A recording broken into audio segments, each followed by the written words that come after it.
Now joining us, Bill Schoening, radio play-by-play voice of the San Antonio Spurs. Bill, welcome to BYU Sports Nation.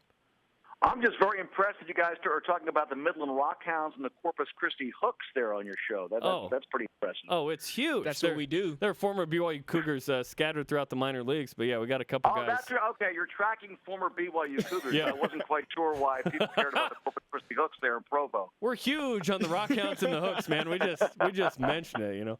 So obviously, big news among BYU fans yesterday with Fredette, hoping that he has some spot in the NBA still after what was a fantastic college career. What's the reaction been like in San Antonio with the training camp signing of Fredette? Well, to be very honest with you, it hasn't been a huge reaction because Jimmer's basically, as you mentioned, going to be getting a good look. I think that they like him. They know he's a good guy. I've had a chance to interview Jimmer several times. I think he would fit right in because he's the type of guy that would be, obviously coming off the bench, but would have a very good attitude about that. So I know that they like his attitude, they like his work ethic, and we know one thing about Jimmer, he can shoot it. And I think one thing that might give him an opportunity to make the club and maybe even have sort of an impact is the fact that he will get better looks, in my opinion, in the Spurs offense than he has in several of the other offenses that he's been in, because the Spurs predicate their offense on ball movement. There are a lot of screens.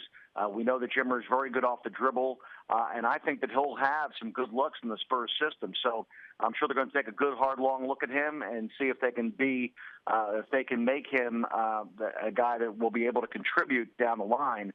And maybe he's in the end of the bench guy, but at the same time, it's good to have that kind of insurance policy at the end of your bench.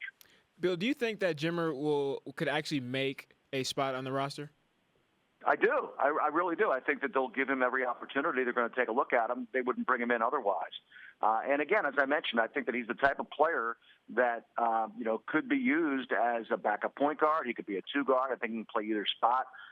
He could be kind of a utility type guy in the backcourt, if you will. We know he's not a great defensive player, but the Spurs defense really is predicated on team defense, not so much individual defense. And they've got some good individual defenders, but really one of the things that they want to look at, I think, with Jimmer is to see, if he'll be able to fit in offensively. And I think that he will be able to do that. I think he'll be able to come off screens, and he should get some open looks. Will he even be a point guard on that team? Because I just see the makeup of that team, and I see him more as a two in that situation, more of the Bruce Bowen spot-up guy, Bellinelli, maybe off the dribble some. But what's your opinion on that? You mentioned Bruce Bowen, who really was a small forward in the Spurs system. He can play either spot, like I mentioned, and the fact that they could use him as a combo guard. One of the things that Greg Popovich always tries to do is emphasize the play of the bench. And make sure that he does not drain his regular guys too much. So guys like Tony Parker and Tim Duncan are going to be limited in their minutes. That's to keep them fresh for the playoffs, keep them healthy. And therefore, guys that come off the bench, in this situation, for instance, Patty Mills, the backup point guard, he'll get a lion's share of those minutes. But if there's any injuries, and of course, during the course of an 82-game regular season schedule, a lot of injuries do pop up from time to time. So injuries plus rest give opportunities for guys who are not getting regular minutes normally to maybe have an opportunity. And I think that maybe Jimmer could fall into that category.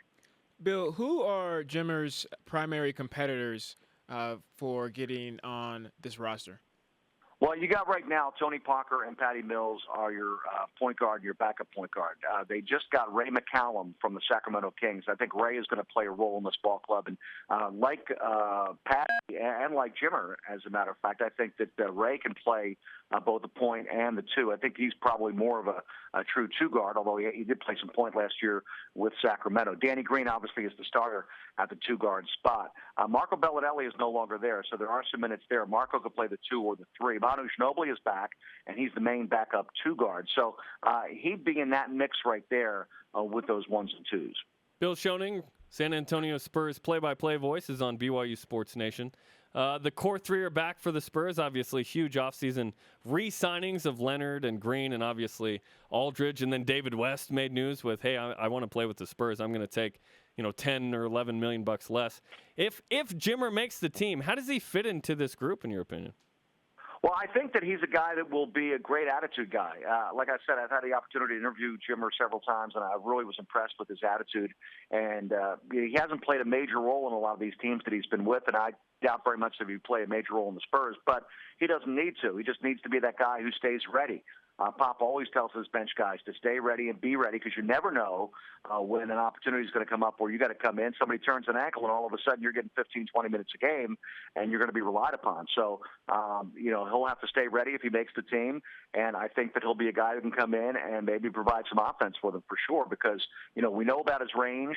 And he can also drive. I think that you look at highlights from his days back at BYU, he was not just a spot-up shooter, but a guy that can penetrate a little bit. Now, of course, a little tougher in the NBA because the quality of athletes is better in the NBA than it was in the Mountain West Conference. But at the same time, Jimmer's a complete player. And as I mentioned, as far as his offensive game is concerned, there are some things that he can bring to the table and be kind of a specialty guy. The Spurs have a big guy who can shoot named Matt Bonner, who comes off the bench and has that kind of a role where if they need a three-point shot late in the half, for instance, they might just bring Matt in to try to nail that shot down.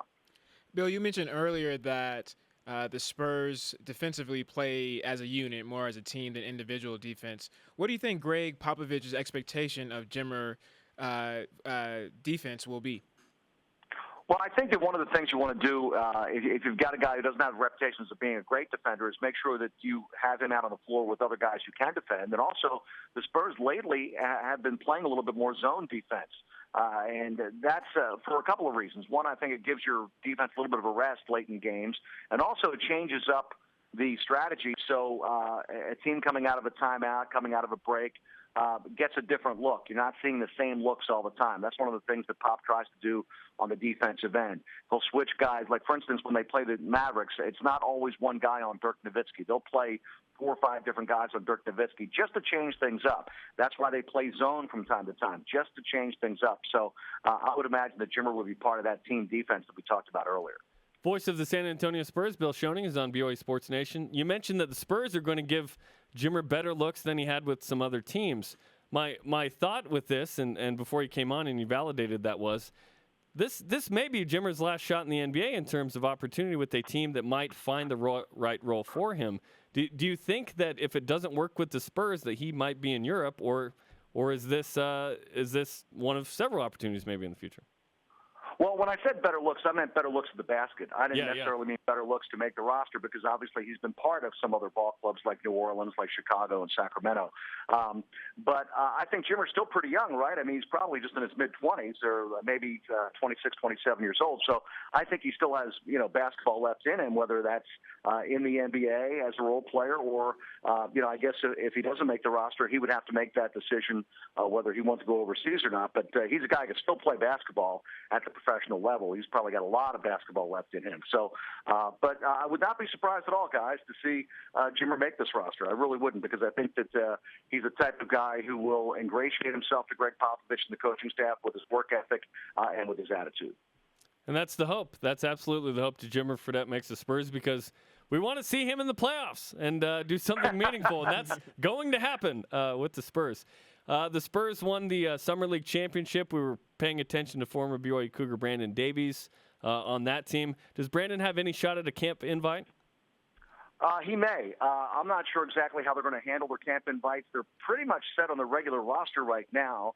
They may keep a spot open just for flexibility purposes, but they may take a look at him.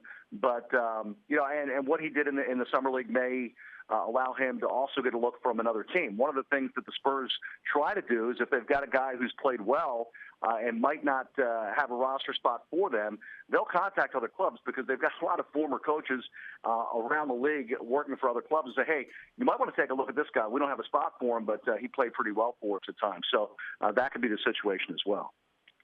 Becky Hammon, the head coach of that team during the summer, first ever woman to lead a summer league team to a championship or be the head coach, I guess. Will she get a shot at a head coaching job one day, in your opinion? I think she will. I really do. I think she's got a great basketball IQ. I think that she's the type of coach that is a former player, so she knows what players are going through when they face certain situations. And she's really scored some points with the Spurs coaching staff with her ability to come right in and fit right in. And the players respect her a great deal. She's in a good situation with the Spurs, but I would not be surprised in a few years down the line for someone to give her a shot because of all those reasons I just mentioned. And let's wrap with this. Are you ready for Jimmermania? Well, I would love to see Jimmer come in and do some good things. I really will. We'll have to wait and see what happens there, but I'll be pulling for him for sure because, like I said before, I know he's got a good attitude, and I'm sure that the fans would really get into it. And the Spurs do That's have a what guy I'm referring to. The Spurs have a guy kind of like Jimmer in Patty Mills, and Patty's a fan favorite as well. So I would imagine if those two guys are on the floor at the same time, we'll see some shots put up from all over the place, but that might be kind of fun. Well, it should be great. Jimmer Fredette on the Spurs. We appreciate the time, Bill, and we'll be paying attention to the Spurs this season a little closer. Yeah, anytime, guys. Thanks for having me.